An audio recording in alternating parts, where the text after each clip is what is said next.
Welcome to another Derek's Travel Chats. Today we'll be talking a little different topic that is near and dear to the hearts of all Newfoundlanders and Labradorians, the Trail of the Caribou.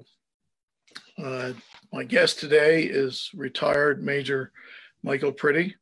Michael is also the chair of the Trail of the Caribou Research Group. And Michael and other volunteers over the past number of years have spent many hours researching the final resting places for many of the members of the Newfoundland Regiment who gave their lives or fought in World War I. So thank you, Michael, for being part of Derek's Travel Chats and joining us. And I'm sure our listeners today will enjoy your presentation shortly. My pleasure, sir. It's always good to talk about what we love and hold dear to our hearts. Good, thank you. In addition to Michael, the research Michael and E&B Travel have been working together to try to bring as many Newfoundlanders and Labradorians over to the battlefields of Europe. As you'll hear today, both the passion Michael and I have for this particular subject, and we hope that that passion will be passed along to the next generation, so that as many Newfoundlanders and Labradorians can get an opportunity to walk the grounds of these battlefields and understand what people gave for us and our freedom today. So with that, I'm going to pass along to Michael, and he'll do his power presentation as you see up on the screen there. And if you have any questions, please put them in the comments with the Facebook Live. We will attempt to try to answer. We'll monitor the questions, and if we can ask them during we will. If not, we'll take a look at them at the end and see if we have the answer.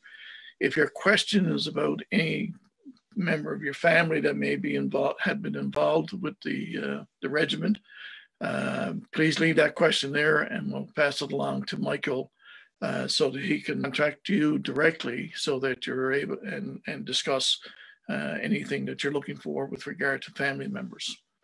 So, Michael, the show is yours. The floor is yours. Yes, I am lucky to be surrounded by a group of awesome volunteers. Dr. Ian Parsons, Dr. David Parsons, Andrew Parsons, David Bird, Graham Plumridge from and Terry Hissey from England, Arlene King and Steve Douglas from France and Belgium, Steve Moore, Neil Burgess. There's a great many of us that do this. I'm just a giant talking head that tries to coordinate everything. And people always say, well, why Trail of the Caribou? Caribou's been a symbol in Newfoundland since people first came here. It was adopted as a symbol for many Newfoundland units, many Newfoundland companies. It's on license plates all over the place today. And it reflects us, because we as a people have done some amazing things around the world. And in 2005, I was asked to organize a pilgrimage to bring the regiment back to France and Flanders for the first time since the war as a regiment. And I did it. It was a lot of work. It was many trips to France, and every time I went to France or Belgium, I learned more. And then on July 1st, 2006, after all the troops had left, and I was still actually it was June 30th, after we had a mess dinner at the Beaumont-Hamel battlefield. And I went down, everybody had gone home. We're getting ready for the next morning for the big parade we were going to have there. And I called my dad, who was a soldier, and he was an aide to an officer when Joey Smallwood visited Beaumont-Hamel. And I just walked into the Caribou with a glass of scotch, and I had a drink, and I called my dad, and I said, I did it. It's the one more thing tomorrow, and it's all over. You get this weird, eerie feeling when you're there, because you can feel You can feel what those men went through. And I made a promise at that time to do whatever I could in my retirement to make sure that the deeds of Newfoundlanders were remembered. So that's why I kind of do this. And as you go through, you find certain things like this gravestone here. And it's just like, the sacred dust is Newfoundland, not France, and it's held in trust. And this young man died at the age of 22. So one of the things that we have done is we've been to all but 2 known Newfoundland graves from the First World War. And one of them is the fellow over here in Iraq, sorry. He was part of the British Army. And all these different icons mean something to me, but those are all the cemeteries where Newfoundlanders are buried from the First World War. If it's a Purple Cross, it's the Second World War. So when we visited all these Commonwealth war graves, we found a few that were not in acceptable condition. So we asked them to be fixed.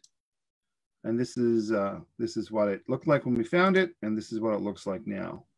When we visited these cemeteries, we learned a lot about the people, and a lot of the local people that I met we're still friends with. And we laid a beach rock from home on every one of these graves, and we played the ode and we recited the act of remembrance.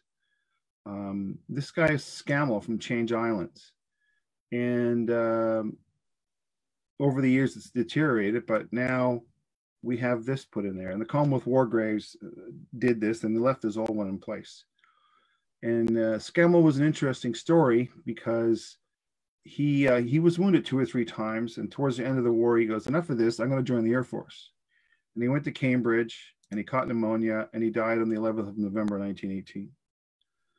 This here is a World War II veteran in Portugal Cove, and I know some of the family members, so we had that replaced. So we do this all around the world. For any Commonwealth war grave we visit, we do a report. They usually inspect them every 5 or 6 years as well. But then we find things like this here, which is this headstone put together. And this is the Baldwin family from Pooch Cove. And 3 of his sons went to war, and they all died. And none of them have a known grave. So when the father died, they put up a headstone, and they listed his 3 sons. Well, it's not a Commonwealth War grave headstone. It's not a Last Post Fund headstone. So we replace these. We fix them up and we replace them. Before we do anything, the family is contacted. The town gets involved, and this was a great story because all 3 of them have no known grave. One was in the British Army. He's on the Menin Gate. One was the Canadian Army. He was listed on the Menin Gate, and one was in the Newfoundland Regiment, and he's listed at Beaumont Hamel. Because if you don't have a known grave, you're put, your name is placed on a memorial. This is Tibbet. His name was spelt wrong on his grave here as you look onto the left of your screen. So we are fixing all the incorrect spelled names. So this is E.J. Tippett, served as E.J. Tibbet. So we did that. And then in the day of his death, 100 years later, this is his member of his family, and through with Dirk Vanderberg and Jean-Pierre Outlier, probably pronouncing that wrong, friends of mine in Dad de Zile in Belgium were the driving force behind this, and they meet us every time we go over. They guide us around, and we do very special things with them. So those are the two that did this. And at the same time, back in Catalina, depending on what side of the bay you're from, there was a ceremony where the town where he was from had a ceremony there as well. These are 3 unknown Newfoundlanders. So they were recovered from the Beaumont Hamel battlefield late November by the Highlanders, and they couldn't identify them anymore because the flesh was gone and all their pay books and stuff were rotted. So they could still see the collar dog. So there are 3 unknown Newfoundlanders of the Great War. So what we're doing is a lot of times in cemeteries, they are listed as British or Canadian. So we have sent all of our findings of some 610 of these that we found to have them corrected to be Newfoundlanders, because at the time we were our own country. So that's been done. We do a lot of education around schools. We visit schools, and depending on the age group, our talks change. We have lots of replica stuff that we let the kids play with and experience, and flags from all the different countries that Newfoundlanders served in. So, Michael, just back for the people who are watching, this piece of metal that this young girl is holding up there, what was that used for? That's a screw picket, and before the war, they would pound in the pickets and then run wire through them. So what they would do here is they would put the screw end into the ground, and they would put a piece of wood through and screw it in at night. So what they would push forward, 15, 20, 60, whatever, how many feet they want it, put up a new barbed wire obstacle and try to do that under the cover of darkness. So when the other people woke up the next morning, or the light came out and they could see everything, there was like a new wire obstacle. The company that made these sold them to the Germans and the English. So, okay. Yeah, lots of good stories with kids. There's a lot of memorials around in Newfoundland. Here it's to the Chuck brothers, and this guy doesn't have a known grave. He died in Monchy.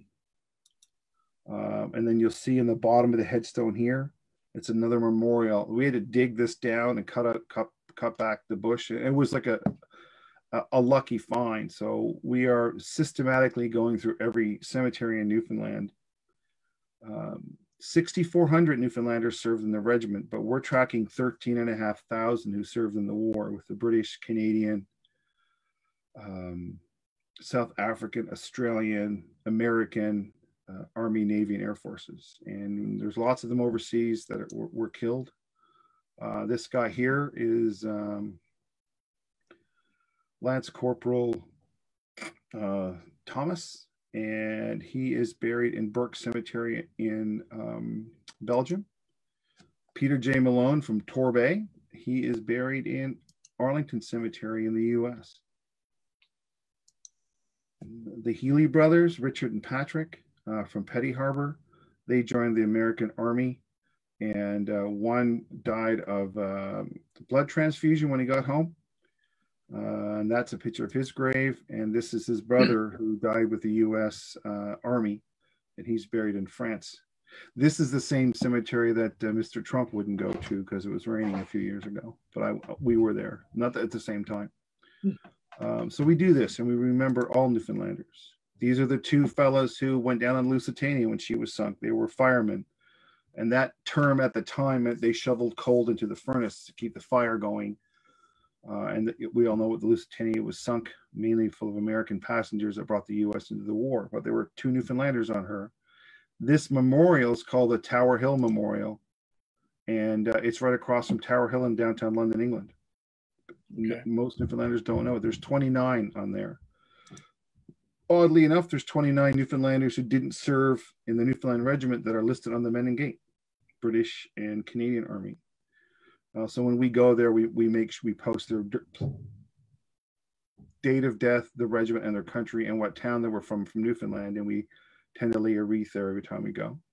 Yeah, that's a wonderful ceremony to attend as well. It is. It's one of those, I did one on Christmas or Boxing Day night it was just me and my two daughters, and they were 8 and 9 at the time.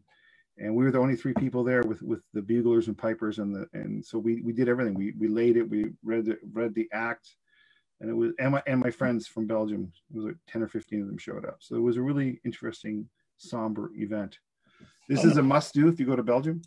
Yeah, my guest last week, James Thompson, he's actually a member of the committee that works with the Men in Gate, and he said that they're continuing the tradition even through the pandemic, ensuring that there's a wreath laid and every night. As post is played every night. When you go there now, there's little spaces where you can stand. They're exactly 6 feet apart all the time. This is the examples of beach rocks. Now, sometimes if we're going over and a family contacts us, we'll actually take a specific rock that the family did. We'll put them by the grave and we'll take a picture. And then what we do is we have a little shovel. We move the dirt to the side and we put the rocks underneath the ground. Because if not, the caretakers will come and take them away. This is just random pictures of me and my family. There's myself. I'm in Alexandria here. This is my wife and I. This is in Cairo. This is the cemetery in Cairo. This is my daughter when she was 2.5, and we're laying a wreath on a flag on a Newfoundland soldier in Belgium, and that's us at Beaumont Hamel. There's a special farmhouse near Beaumont Hamel, and this farmhouse is it's got some interesting artifacts inside of it. It's some of the lads about a week before Beaumont Hamel engraved their names in the wall, and we are busily trying to get this 3D scanned, and then we're going to make replicas of it and send them to Johnson, Coins, and Noseworthy and Skinner's hometown for their heritage societies or local museums. But it's we tracked them all, and one made it through the war. 2 died at Beaumont Hamel the week later. So this is where they slept. They slept in this farmhouse, so it's pretty cool. And Chris Morey is the guy that found these, not me. And this is Gowdy from Botwood, and he died late in the war. He was a prisoner of war. He was evacuated and sent to Switzerland because it was a neutral country. And he recovered because when you got to the neutral country, your own side looked after you. There were no more POW exchanges. But we have pictures of Gowdy rowing in races on the lake in Geneva, Switzerland, because they saw the do stuff. He's actually distantly related to me. There you go. Yeah. And there's a copy of my great grandmother Gowdy from my great grandmother was a Gowdy from the Botwood area. Yeah. So there was on his service file, there's a letter from the hotel he stayed at, because he was also a bellhop there at nights, and he owed like £2 something, and they wanted it back. So we've been to the hotel and we showed him the letter, and the manager goes, "I think we'll forgive it now." So it's this hotel is still there. It's this all the stories. So when you go to a cemetery on a tour, I lead a lot of private tours, just friends of mine, or I take people over because it's better to travel. So this is Ancre Cemetery near Beaumont Hamel, and the back middle picture you see are all Newfoundlanders. So there's like a circle in the middle of the cemetery like this, and every headstone says "believed to be buried near this cemetery" or in this cemetery, and that's Hines. Is it Hines? Sorry, yeah, Whalen. Sorry, Whalen. Yeah. And 2 things happened here. Some of them were buried in this cemetery after the battle, and then back later on in 1918, when the Germans counterattacked, they got blown up. But in Beaumont Hamel, there used to be Y Ravine Cemetery 1 and Y Ravine Cemetery number 2. And it wasn't aesthetically pleasing when they laid it out for the Newfoundland Memorial Park. So they dug up a bunch of people and moved them to Ancre Cemetery. And when they moved them, they misidentified some of them. So there's a body there, but you don't know one of those, because there's 14 of them that said "believed to be buried in the cemetery." Okay. So that's the kind of story I think that makes trips interesting, that kind of tells a cool tale. You go visit a battle site. Now this is the town of Monchy. The regiment had to come up and take a hill up in here. So what? Yeah, we go up. Here's a map. Here's this. But you need to tell, I think, a better story. So this is where they attacked this way. This is where the headquarters was. Here are all the different key points. And you have a map, that people like to see a map. But then you get into the interesting things, like this is an aerial photograph from the battle in May. So this is a month after the battle. Here's an actual picture back in the day. Here are the heroes of Monchy. This is a photocopy of Forbes Robertson's map where he lists all the people. We know where that map is now. We have the rights to share it. So we're going to present copies of the map to different museums and stuff in Newfoundland when we're allowed to visit and see people again. So this is in Sandhurst University in England, and we've been in there and looked at it, and they've had it professionally scanned for us, and we have rights to reproduce it if we want to. So it's cool. It's a real cool thing, and Forbes Robertson signed the back of it. So you say these are the orders. So the actual orders that the regiment received for the attack. The first order and the second order countermanding the first order that changed the way the battle was supposed to be fought. Here's another aerial photograph. This is the house where Forbes Robinson went up and had a look, and you can see the old brick and then the rebuilt stuff. This is a story of the POWs. There was 151 POWs taken prisoner here. And then you've got picture now and picture when it was a German machine gun post. And this is the house where the headquarters was in the basement. Because during the war, there was everything above ground was gone. So the people in the town of Montchi got a bravery medal from the French government. So I can get into this house because I know the owner. Walk the ground. And you're amazed. So there's Montchi, and the hedge where they defended was just over there. So walk the ground, tell the story, let them experience it. Walk up to where A Company's objective was, and you still see bullets and pieces of shrapnel, and it's all over the place in Montchi. It's still there because not a lot of people go up here, but you can walk up or take the bus up. It's right. This is part of the Battle of Cambrai. So when the regiment went to go across, the bridge they were supposed to cross had been collapsed by an English tank. So they ran down the canal, found this lock, and they ran across the lock. And here's the old lock, right? And there's the new one. So we can walk back and forth across this. But if you look at the building here, see all the little pock marks? Yeah, they're all filled in with pieces of concrete, like little cement patches, but those are bullet holes the Royal Newfoundland Regiment left there in that battle in October of 1917. So they actually get to walk across the footbridges and the canal locks and look at the buildings and walk up the road to where the Newfoundlanders walked. So it's an interesting thing.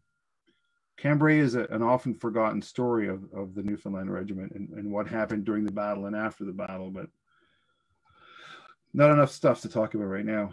So as the attrition happened and as recruiting slowed down, there was not enough soldiers in the regiment to have a fighting battalion. So they were taken out of the line and they were taken out of the 29th Division, and they were guarding Haig's headquarters for a few months. And when they had enough people to be, when they had enough people to be a fighting force again, they went back into the 9th Scottish Division for the last part of the battle, or the last part of the war. And there's a memorial to the 9th Scottish Division that was torn down and moved, but every unit was from all around the Empire. And there's a stone there, and that stone is probably like 1,400 pounds. It's a big piece of rock. And it's a Newfoundland memorial, but hardly anybody go there because they don't know where it is because it's been moved. This is my sketch of Beaumont Hamel, right? So this is Beaumont Hamel. The Y Ravine objective is down here. This is Hawthorne Crater. And people say, oh, the machine guns up here must have fired into the Beaumont Hamel. And everybody goes up to Beaumont Hamel. They get off the bus. They wander into the thing. They're guided around by a guide who and they do great work. But I don't go to Beaumont Hamel first. I go over here. And this is a German listening post. It's a little concrete pillbox big enough for one person to stand in.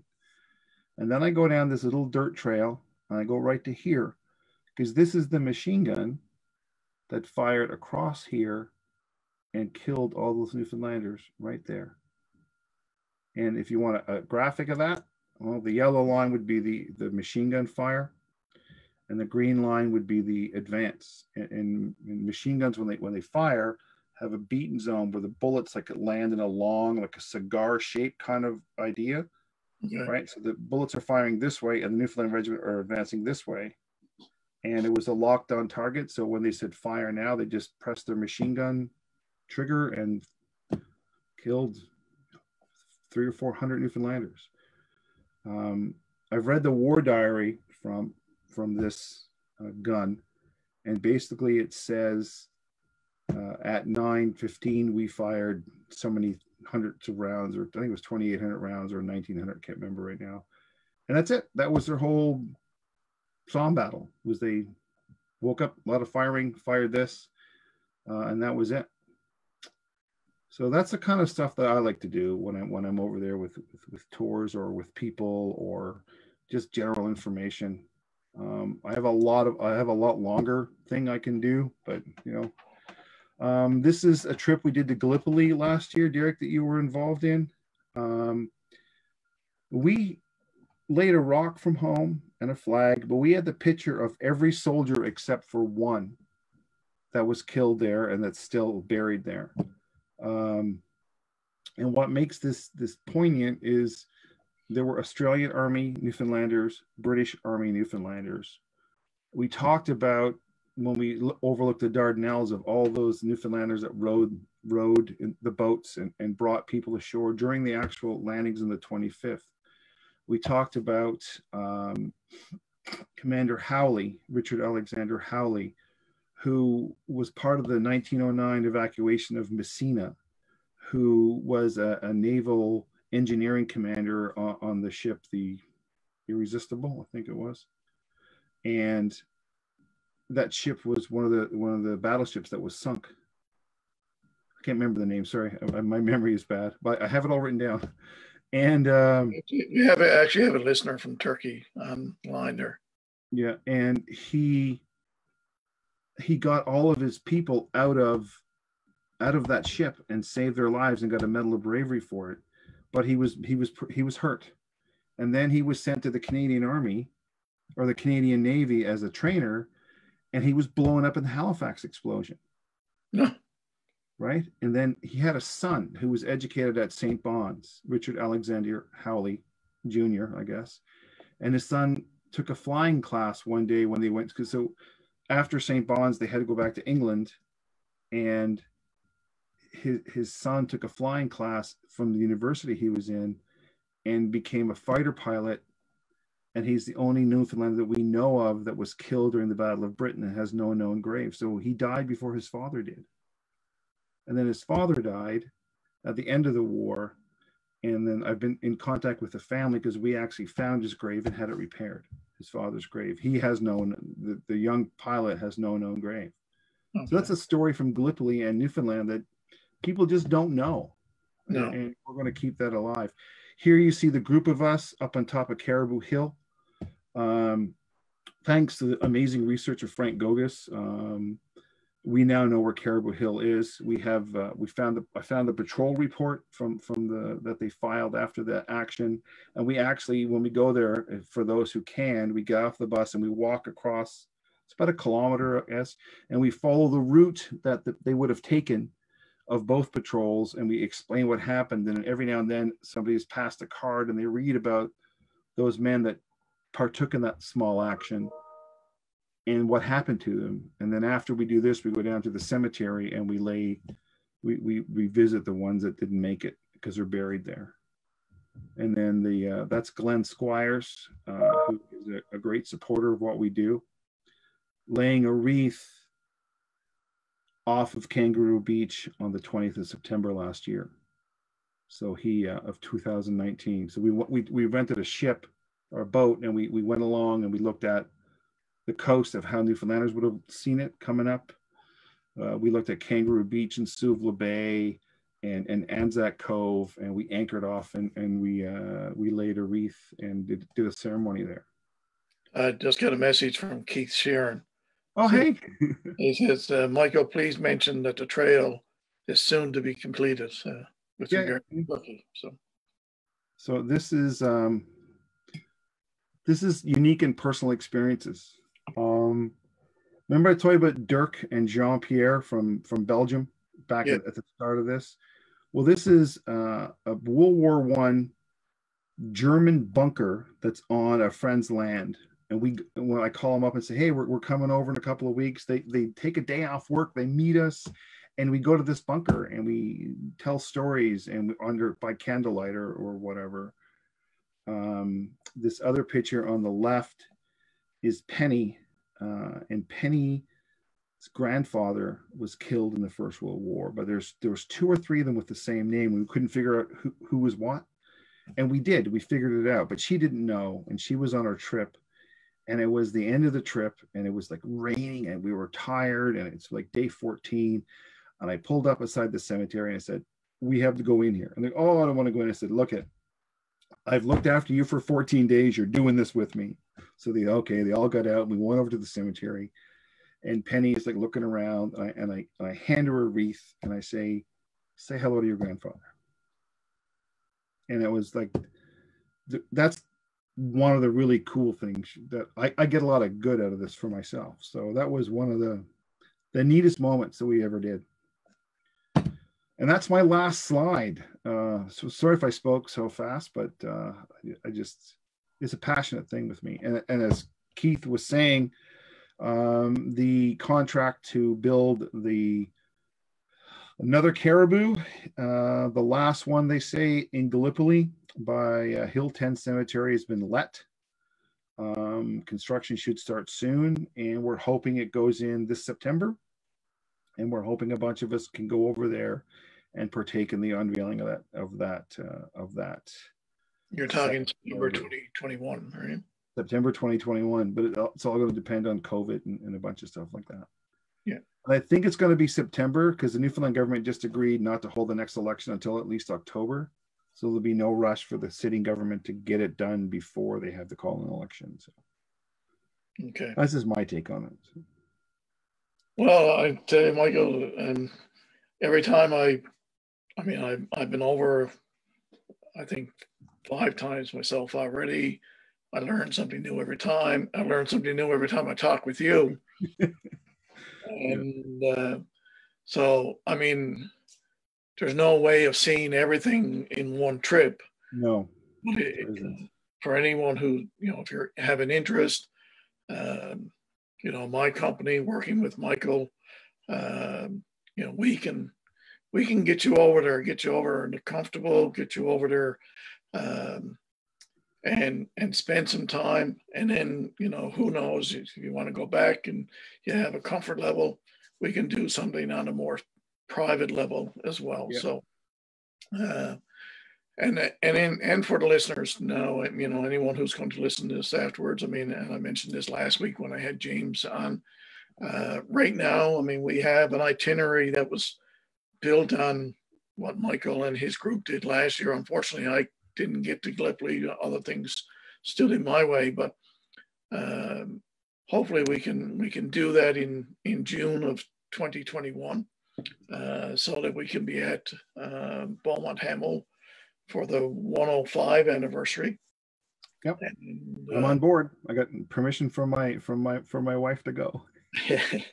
And so anyone who joins up will have Michael's expertise because, as he just said, he's on board to go, and he will be the onboard commentator and bringing you around and letting you know these stories.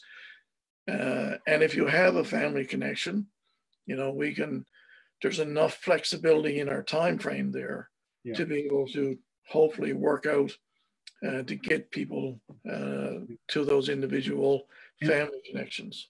And the thing too, Derek, is like people always go to the grave, which is cool, but we can go to the hospital locations or the casualty clearing stations because I know where they all are, and we can go to the actual spot where they were wounded or killed. And talk about what happened, and so we know the weather, we know the terrain, we know the forest, we know the landscape at the time, and that's when you get that personal connection of okay, because there's 800 Newfoundlanders with no known graves, just on the Beaumont Hamel Memorial, plus the Tower Hill Memorial, plus there's 72 on Vimy Ridge Memorial, there's 29 on the Menin Gate. So there's so many that just don't have a final resting place. So, go to where they fought and go to where they were looked after in the hospital or the clearing stations. And you'll get a feel of what your relative or your family member, what they went through. And everybody gets and this is a unique experience that, from my company standpoint and a personal standpoint, that I want people to be able to experience and to be able, hopefully, join us to get that personal experience because of the kind of work that you and your group have done to make that possible. Yep. All right. And I'll put up some information at the end of this, and when I edit the program and put it up on YouTube on how to be able to join that particular tour next year. Yep. Again, it's all pending the travel restrictions, and if it doesn't go next year, we will plan for 2022. Go a year later. All right. 105th plus one. So I'm excited about it because these kinds of trips always get my blood pumping and wanting to go. So I want to thank you, Michael. I'm just seeing if there's any direct questions. A couple that you've already talked about. So, but I want to thank you, Michael, for taking this afternoon to come on with me. Talking about old stuff is great. Yeah, I mean, it's a big thing for Newfoundlanders and Labradorians to understand this topic. And I mean, we all learned about so much of it in school, but there's so much more, as you have indicated. And the thing too, Derek, is it's also somebody's holidays. So you've got to balance off with like an afternoon of shopping, or let's have a late start or an early finish, and let's all have supper. Like when we went to Gallipoli last year, we went to Troy, where Brad Pitt was shot in the ankle with the arrow.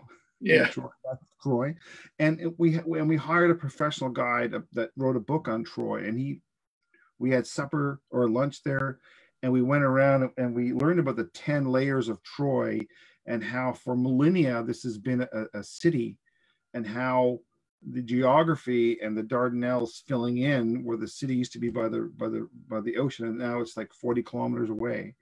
And we went to Istanbul, and we went to the Blue Mosque and the Hagia Sophia and the Hippodrome and the Bazaar. And it was the culture where it's called the crossroads of the world there. And Turkey is such a beautiful place full of such amazing, beautiful people. And down the Gallipoli Peninsula, I've made some more friends down there. And they're sending me pictures every day of the tours they're doing with some Australians that can still go there today and with their masks on and the COVID stuff. And Bluet is a great guide. So he's our local guide then that we hire as well, because he talks with the Turkish side, and we go to Turkish gun emplacements and little museums in tiny little towns, and you meet the local people, and you get a connection. That's excellent. So for anyone who's listening, again, the tour right now is scheduled for people to fly out of Newfoundland or anywhere in Canada. I mean, you don't have to be in Newfoundland to join us, but we will start in London for a couple of evenings. We'll go to a couple of Newfoundland sites that are in London, the graveyard that the school looks after. And then we'll take a train over to Lille, France, where we will be joined by James Thompson and Trafalgar, who are our tour company. And then we will spend 3 nights in Arras, another 3 nights then up in Belgium, and be able to go see the Tommy Ricketts Memorial, as well as the Caribous. You got Meningate, you got Flanders Field. When you're in the Arras area, I mean, we will also go to the Canadian one, Vimy. So there's so much to be able to do. But like you said, there's also going to be that time. It is people's vacation. They want to be able to sit back and relax. We provide, there will be meals provided, but there will also be times in the evening when you can go and do your own meal for a number of nights and take that break away from the group and so on. So if anyone's interested, I'll have my webpage up on the YouTube one, but it's enbtravelservice.ca, and there will be more information there, including the itinerary, which is a moving itinerary. It just gives you a sense, because if someone comes on and ask Michael, you know, where so-and-so is to in their family, we'll try to make that happen as well. So, and if you know, there's other things we can do. I've got so many awesome people over there that I know. Like I was doing a tour a while ago, and it was the end of the day, but this person really wanted to go and see a relative's grave, and so I just called my friend. He came, picked us up, and we drove up, you know, 2.5 hours out, looked at the grave, and drove back and got home at midnight. yeah.